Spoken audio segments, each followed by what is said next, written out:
Welcome to Vitabu online learning program. I do hope that you're pretty good. Today I would kindly like to welcome you to this presentation of the play titled The Lion and the Jewel, written by Wole Soyinka. Hey, I would like to express my gratitude for having your attention with this Vitabu online learning program. I'm Shirei Faida Kasim Shirei. You're welcome. Today's analysis focuses on the play titled The Lion and the Jewel, written by Wole Soyinka. This play was written in 1963 and it was published by Oxford University Press. And this analysis bases on form and content. And I would like to start with the first element, which is form. Now, what is the form? Do you have an idea? Well, form means the superstructure for literary work, how a literary work is made. An artist can apply a beauty to make his literary work better. That is form, and it has several elements like title, setting, plot, characterization, and language use. Let me start with title. A title is a name given to a literary work. It might be direct title or indirect title. Indirect title is alternatively called symbolic or ironic title. And we have to ask ourselves, what about The Lion and the Jewel? Is this later title, or is this direct title or indirect title? You have an idea again? Well, it is an indirect title. Why? Because it says about animals. The lion, one could probably think of animals, but no animals. The lion stands for power, where there is a chief called Baroka who uses his power over the villagers of Ilunjunle. And the word jewelry, one could think of precious stones like diamond and gold, but we don't have those precious stones here. It's all about the beauty. There is a character who is very beautiful and virgin called Sidi. So Sidi is the referred jewel and Baroka is the referred lion. Now, the second element is plot. And plot is how the events of literary works are arranged. Those events can be arranged chronologically or non-chronologically. Chronologically is also called straightforward plot, where events are not mixed. Now let's come back to this plot of The Lion and the Jewel. Is this chronological or non-chronological plot? It is basically a chronological plot. Why? We have the events which starts from morning to noon and then night. So they have been arranged chronologically. The third element is setting. Setting means a place where and when a literary work was written. So it means the place and the year. This play was written in 1963 and it was written somewhere in Nigeria. It is a real setting because there are names mentioned which still exist to the world. Example, Lagos and Ibadan. So when it comes to the issue of generalizing the setting, we can say this is the real setting and not an imaginary setting. It's all about language use. And this is very important because most of the students fail when it comes to the questions related to language use. Now, there are important things that you have to consider before approaching a question related to language use. Think of the diction, think of the figures of speech, think of complexity and simplicity of language, and also you can think of oral literary devices like sayings. Now, let me start with the first element of language use, which is oral literary devices. Here we have to ask ourselves whether the playwright has employed different sayings. Of course, there are sayings in this play, just like one of them is "Old wine thrives best within a new bottle," said by Baroka. And another saying is employed by Lakunle when he says, "Charity begins at home." So Wole Soyinka, in his work, The Lion and the Jewel, has made the use of sayings. Another one is diction. What is diction? Basically, diction means the choice of words. In this play, the words have been used in different languages. There are English words and vernacular words. Vernacular words are organ and sango, which means a semi-god. So Wole Soyinka has made the use of vernacular words. Another important part in language use is figures of speech. There are several figures of speech that have been employed. The first one is simile. whereby two entities or persons are compared by using conjunctive words.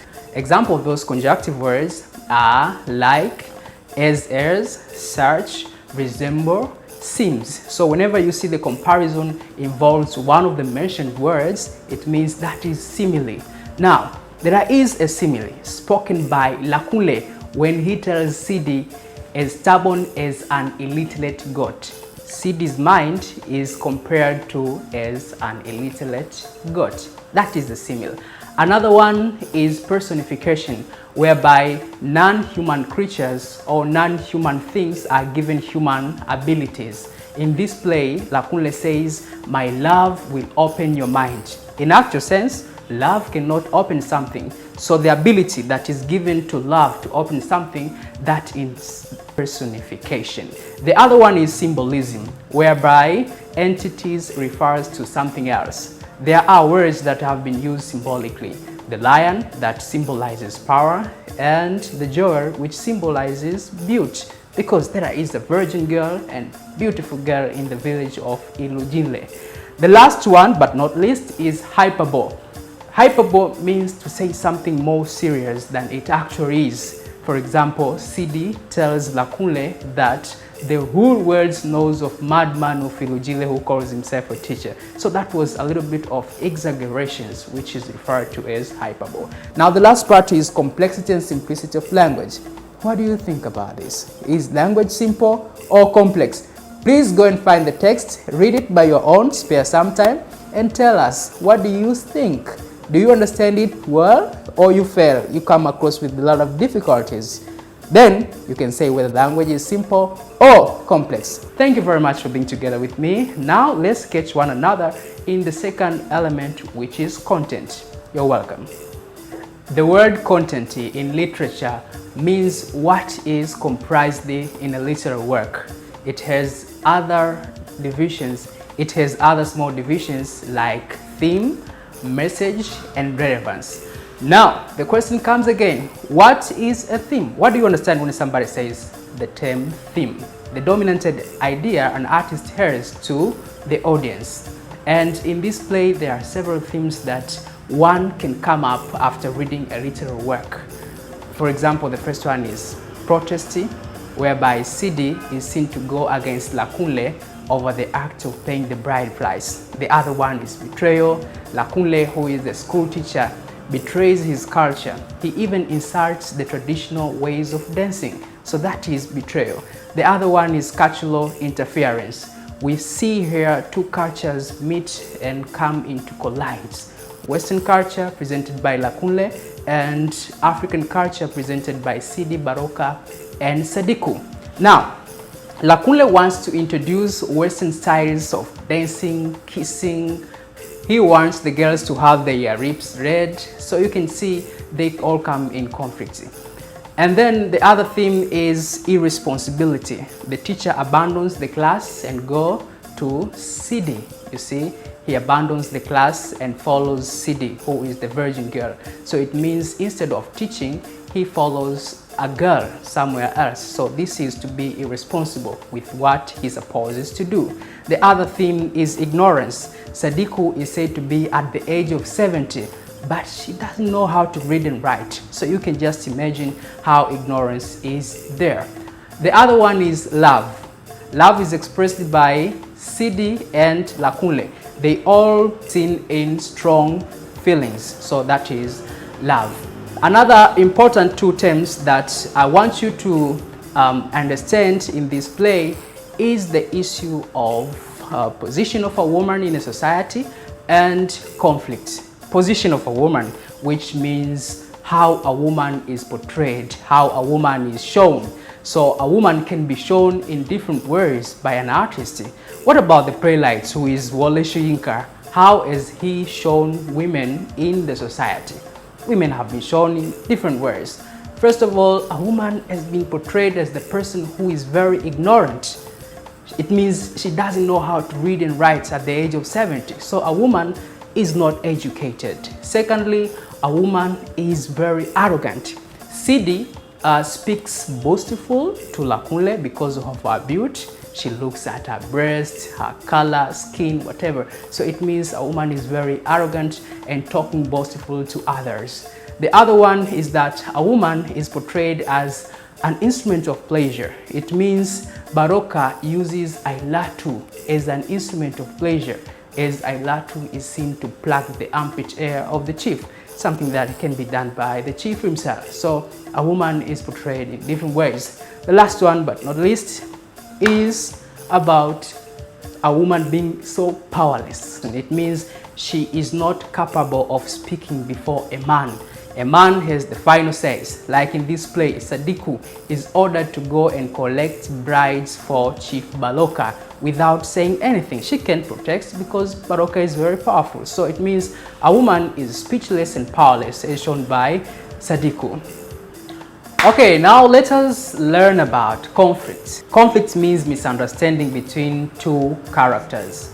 And here, there are misunderstandings between Sidi and Lakunle because of the payment of bride price. Another conflict is shown to Sadiku and Lakunle, as Lakunle forces Sidi not to marry Baroka. Remember, Sadiku is there in order to collect Sidi for her husband Baroka. When the two met, they came into misunderstanding. The last one is Baroka and Lakunle are seen to be in conflict because of fighting for Sidi. They all want Sidi's love. That is why conflict comes into being.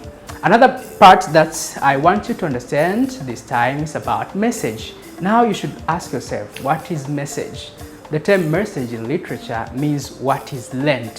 What do you learn after learning? What do you learn after reading a literary work? And in this play, we have several messages that one can learn after reading it. For example, we can say that cultural interference is bad because it arouses conflict among people. There are people who like Western styles which are not applicable in African lifestyles, so it means conflict must happen. Therefore, we should avoid cultural interference. The other one is education, the importance of education. Education is very important to women because if women are not educated, it means they are powerless, they are speechless, and they can be used negatively by men, like what is shown by Baroka to the women of Ilunjunle.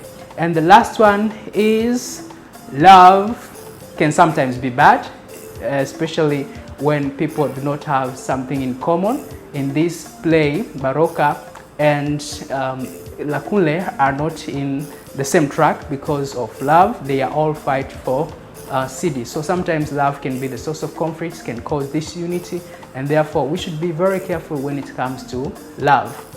After knowing what the term message means, now let us conclude by the last part, which is relevance. You know, literature does not develop into vacuums. It always centers around to what is in the society. So when it comes to relevance, we mean what is encountered in our contemporary society after reading a literary work. Now we can ask ourselves, is Wole Soyinka's work relevant to our contemporary society? Well, think of things like love. Actually, love is still here even today. People fight because of love. So what was written and what is happening today do match. That is what it means by the term relevance. Another one, you can think of betrayal, you can think of misunderstandings due to cultural differences. Everything that was shown by Wole Soyinka happens today. So relevance is still there. Thank you very much. This is Vitabu Online Learning Programs, and I will kindly welcome you to another learning episodes. Bye-bye.